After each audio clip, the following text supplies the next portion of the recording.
Okay guys, so we got the Dana 35 in the rear. See down below if you want that video. But we've been doing some testing for about a week. Really love these 488 gears that we swapped out for the 410 gears in the rear. Now we're going to put 48 in the front, so we can test it on a little off-road excursions. That'll be a lot more fun than just highway driving. So y'all stay tuned and we'll get into this. Be sure to like and subscribe. It helps us out a lot.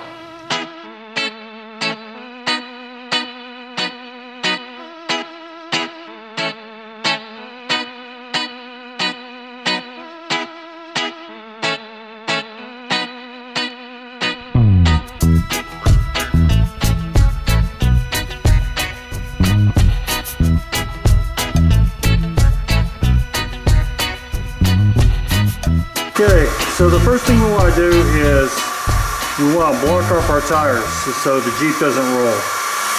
Now we're using the jack from Get Jack to jack it up. Then we're going to put the jack stand underneath each wheel. Okay, so we've lifted it up on jack stands and looks like we have a lot of things to move out of the way to get to the gears in that pumpkin. But we're going to take it apart and see. But now we're going to take the tires off and we're going to put each tire under the Jeep to hopefully prevent the Jeep from following us.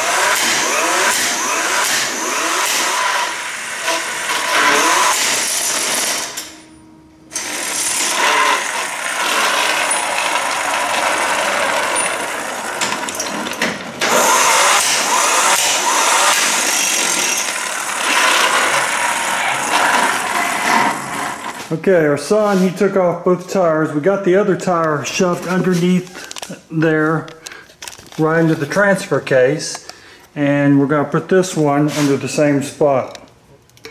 Okay, so we used a 5/16 to take the universal out, and now we're going to tape the end caps up with painter's tape so they don't fall off. And then we're going to stuff this somewhere where it's out of the way. Okay, so we had the drive shaft off right there. We just set it on the leaf spring. Now he's over here breaking the bolts loose. We're using an impact socket and a 1/2-inch impact socket and a big wrench. So we had to pull the steering linkage off and get this out of the way to get the pan cover off. This is a 19mm. And then it just takes a little simple persuasion and it comes right off. Don't hit the threads though, hit it on the arm. Okay, so to get the stabilizer off, you need, what's this tool called? Mom, get the box. Tie rod puller. Okay, so to get your steering stabilizer off, you need a Pitman tie rod puller, and then you have to tighten it down. I actually had to put a C-clamp on it right here to hold it because it was slipping off, to hold it together. Because this one's 15 years old, or it's a 94 Jeep, so a long time. But then you just keep turning and it will pop off. You can't hammer these things off or anything like that. So, and there we go. It is off, and we're ready to install the new steering stabilizer after we do the gears. We're going to move all this out of the way and do our gears. The first thing Brian's going to do is take off the brakes. And he's not going to tighten them anymore. Just go take it back to Home Depot and get this. Okay, yeah, because I barely put any pressure on it. Okay. Now take off the star screws. Then we have to take off the star screws. What? Dad's 2-year-old batteries. Yeah. We have 2 star screws on this side, right here, and down here, and there's one on the other side.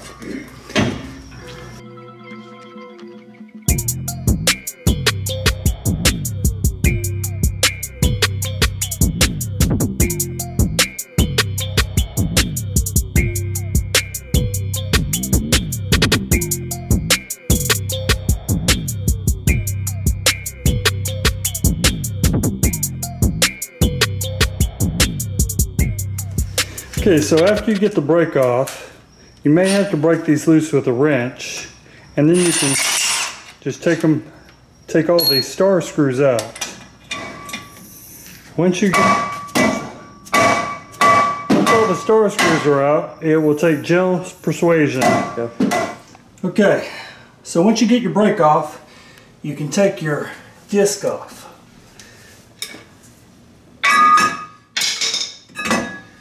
And it exposes your hub. Now that we're in here with the hub, we can just take a little chisel and pry this away so our axle pulls away.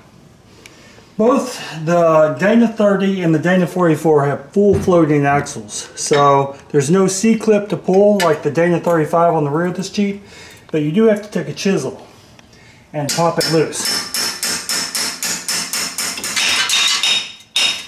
Okay, so after you get popped loose, this whole assembly is just going to come out. Be careful with your seals that it doesn't come apart.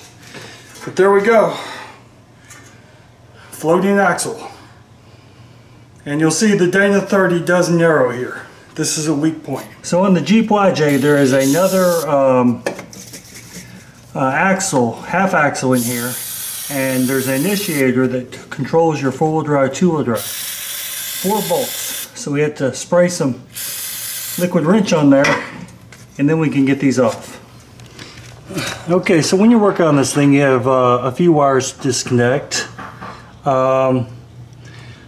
He's going to disconnect the wire on the top, which runs down to the other wire at the bottom, and the vacuum hose. And once that's out of the way, you can take this unit off and it will just completely come out. This is a 7/16, and it doesn't take much impact force to impact these off. Okay, while my son's down there putting the bolts back in place because we don't like to lose bolts, here's the four-wheel drive actuator. So this little thing couples the two half axles together, and then it just moves side to side to couple them. So this is vacuum operated and a very neat, nifty contraption. Then you have to take all your pumpkin bolts out. A whole lot of fun.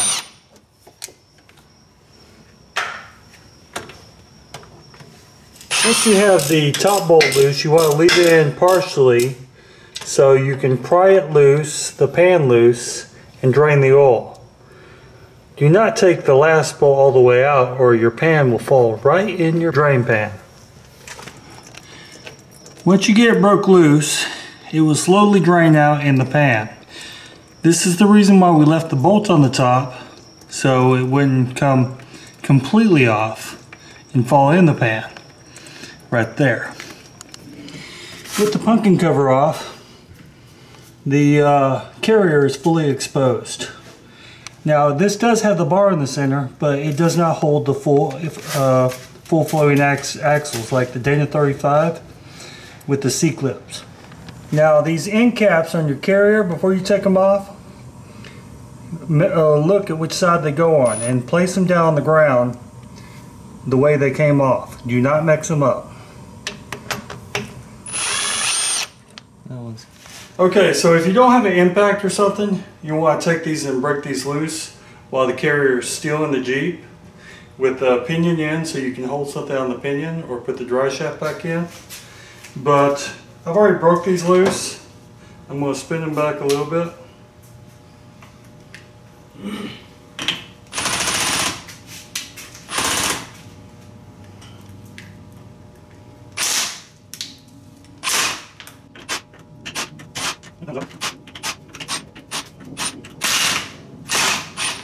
And with your new gear, it should come with something that some new bolts.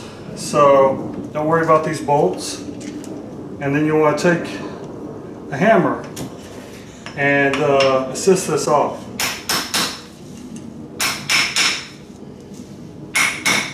And there it goes. And I left the bolts in there so it just shouldn't fall to the ground. And of course, something to hammer on.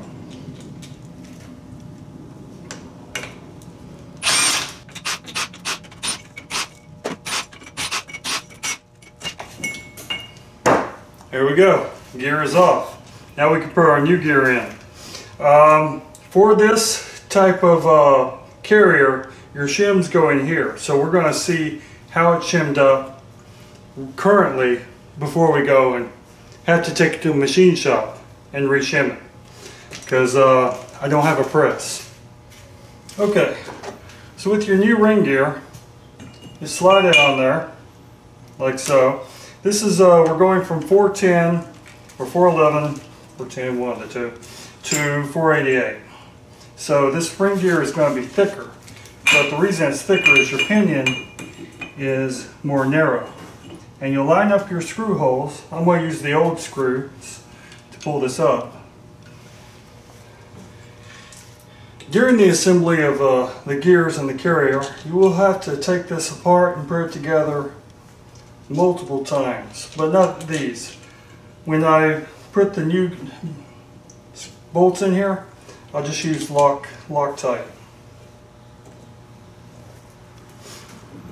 Okay, so let's see if this pulls up.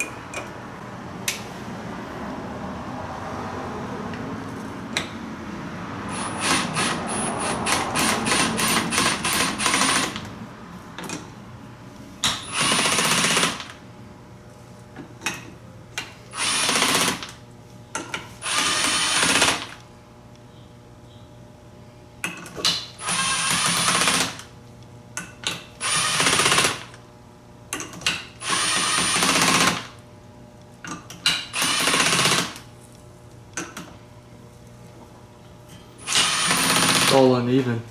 Mm-hmm. It's all uneven? Yeah. You got pulled up one side a little bit more.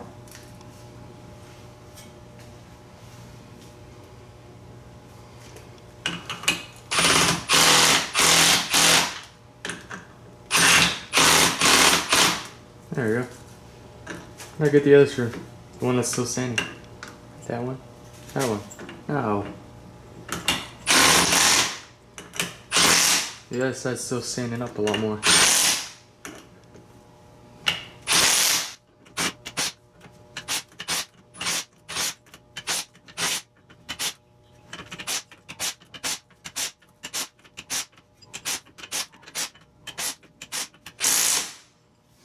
Okay, now we're ready to stick this.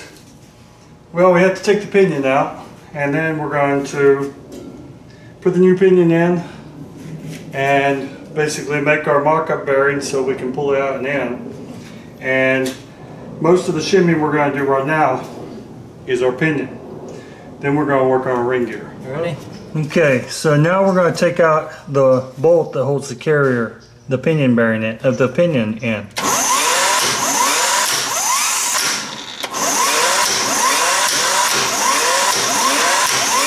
I have to hold that.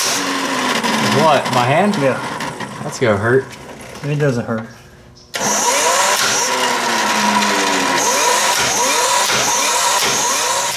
So to take out your pinion, you're going to need some persuasion. I usually use a hammer and this pointed chisel thing and knock it out. So once you have your pinion out, then you can knock out all your races inside. There's an inner race, outer race, and then there's the rubber seal. Probably one of the hardest part of the job is doing the mock-up bearings and stuff so you can actually assemble, disassemble, shim. Assemble, disassemble, shim. Okay, after a lot of hard work, Brandon got his shim finished. Yeah. Does it slide on? Yeah. So these are our mock-up shims our mock-up bearings for shimming. So this is a must-have. Okay, so I'm too cheap to buy a press, so I'm still doing the freezer and the oven. Oven has the bearing, freezer has the pinion. And I've already got the slinger on there, so let's Let's take this out of the freezer. Frosty. Now if it has the bearing, make sure you put this on right. And it's on. No pressing, no pushing, no exertion, no hernias. It just goes right on. So, great trick if you're installing new gears and you have all new bearings. If you're reusing the old gears, sorry, you're going to need a press or a lot of hammering. Okay, so we are setting up our ring and pinion on this Dan 30, and our carrier, we haven't taken or pressed the bearings off. We're going to try them with the original bearings, and hopefully that's fine. If not, we'll have to press these bearings off, and then we'll have to make mock-up bearings so we can set our play in our carrier, right or left. Now for the pinion bearing, we have to set all this up. So here's our nut. We've ground out the top so we can use this without damaging our new pinion. We have our yoke with our washer inside. We have all new stuff right here. This is our oil slinger. That's new. Oh no, that's the old one, I'm sorry. This is a mock-up race we made. We've grinded it out so it easily slide in and out, along with this bearing right here. So we can pull this off.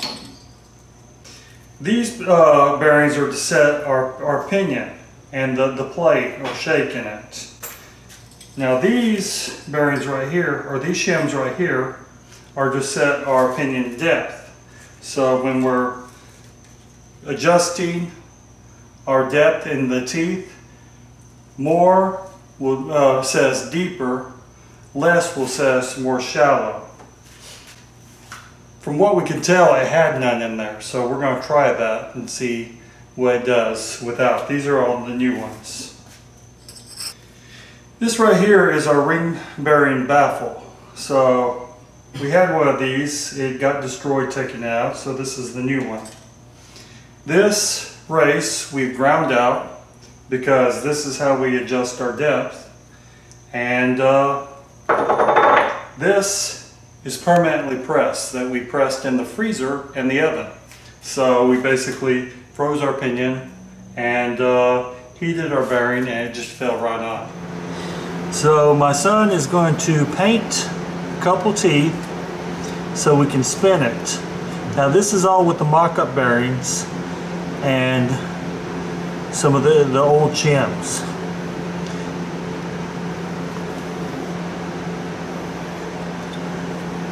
Here he goes. He's a Mr. Artist. Look at that technique. Now you want to get in between the gears, and you don't need to paint a lot of them, and you don't need to really goop a lot on there. So he's going to smooth a lot of that up, and then once that's done, we'll rotate the gears. Okay, so my son's painted the gears, and we're going to spin these around and see where our bite pattern is.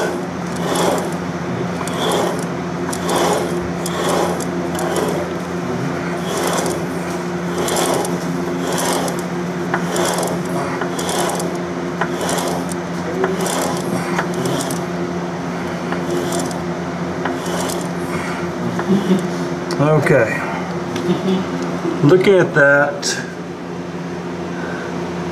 Actually looks pretty good. Let me take a picture of that so I have more light.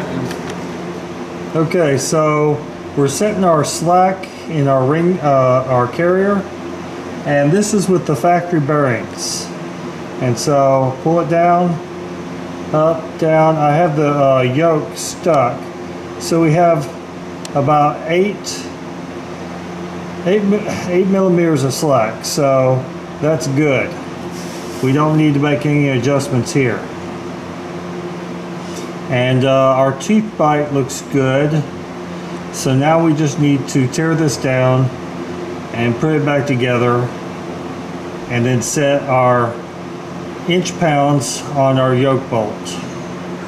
Okay, using a hammer and a copper tapper, tap in the good rates. So we're putting in the seal now. You see we don't have this tightened all the way. We've got the old nut on here to protect these threads as we're hammering this on. Now what works really good to hammer this on is 2x4 if you have one. I didn't have one, so I'm using a hammer and just working my way around. Okay, so now we have everything together and we're torquing things down. These bolts here are 55 pounds. The cap bolts are 60 pounds. And the yoke bolt is a crap load. And then you want... I need you to lock it again. Okay. Then you want between 10 and 15 inches of inch-pounds of force to turn it.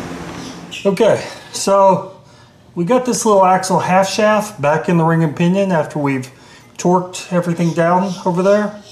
And now we have to put this little piece in here. But we're not going to put it all together because we want to put our half shaft in before we go ahead and put all the four-wheel drive systems together so we can make sure that slides across it. So now let's put the half shaft in. That doesn't feel gritty. Yeah, right? I've been recording. Okay, so now that we got our half shaft in and we got our actuator on for the four-wheel drive system, we can put our hub in. And this is, you'll notice this is far bigger than the other side. So there's no reason to mark these because they're really easy to tell apart.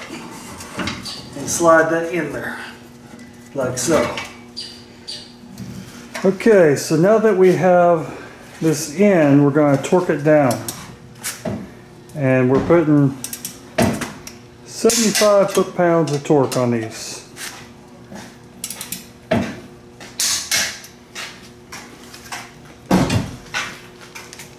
There's 3 total.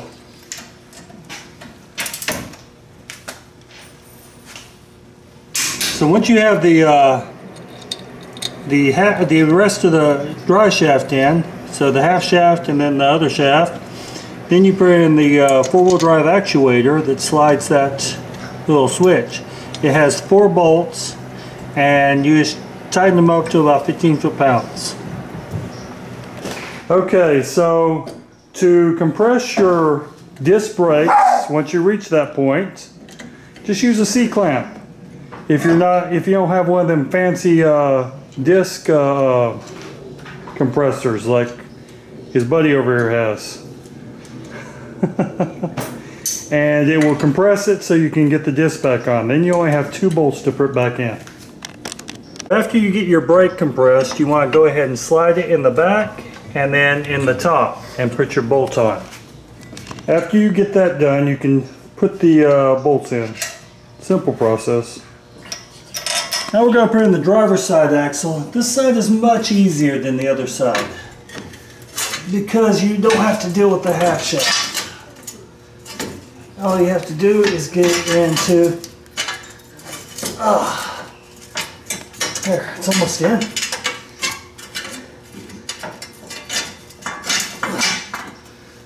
Today it's easier.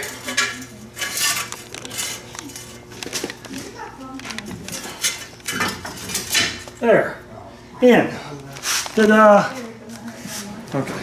Final assembly, before you put the steering back together, put your pan cover on, your diff pan cover. And these only torque down to about 15 pounds. You can probably just do that with a wrench. But we're going to have to take this off 500 miles. So we're not really using much of any silicone. So to fill our pumpkin up with oil, we use our stern drive pump to pump the oil up into the pumpkin because you can't get the angle right to pour oil in. And it does take a while, but it does get the job done.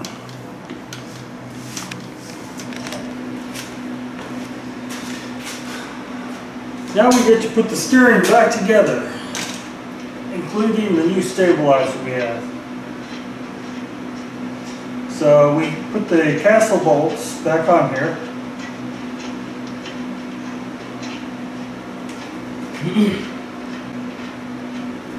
And just the hub, turn it until it fits.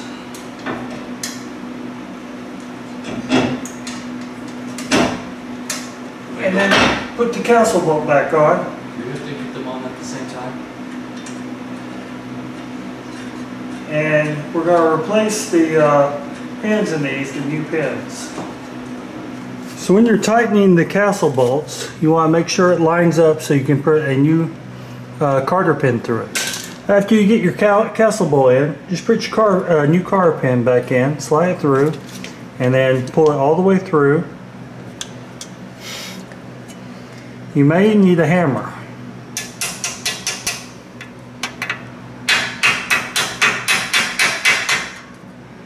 It's all the way through. And then bend the other sides.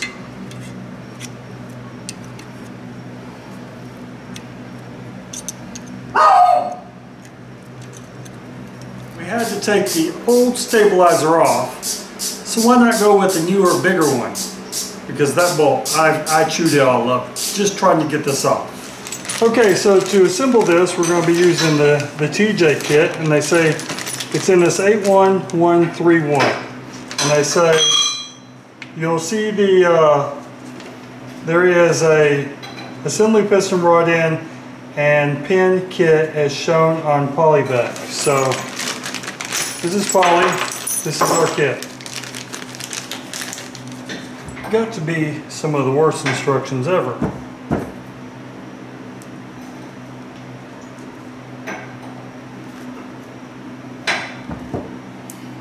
Then take locking washer, locking washer, and nut, and bolt it down.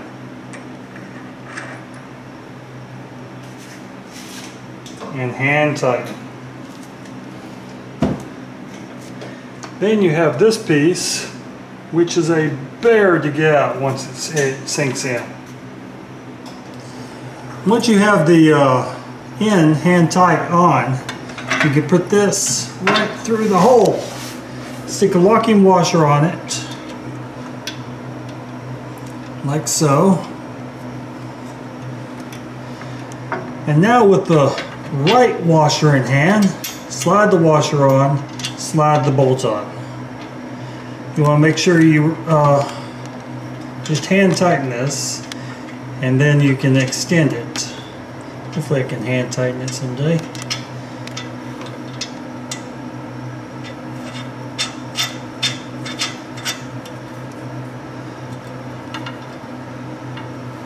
Okay, then you just stretch this out and put it over the other hole. What'd you do with that bolt? Right. And then you stick the original bolt you saved in here, and you try to line it up.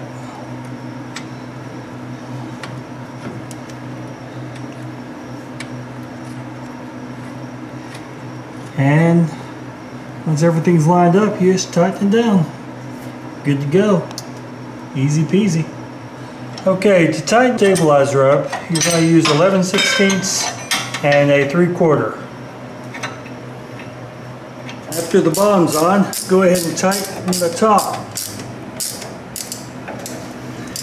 Putting it on is much easier than taking it off. Now that everything's together, Brandon's really excited because he gets to put his tires back on. And everything's turning. We'll see what breaks when we go down the road. Right, Brandon? Yeah, that's how it's supposed to be. We're going to tighten up the wheels, and then we're going to torque them down. Everything's going to be peachy.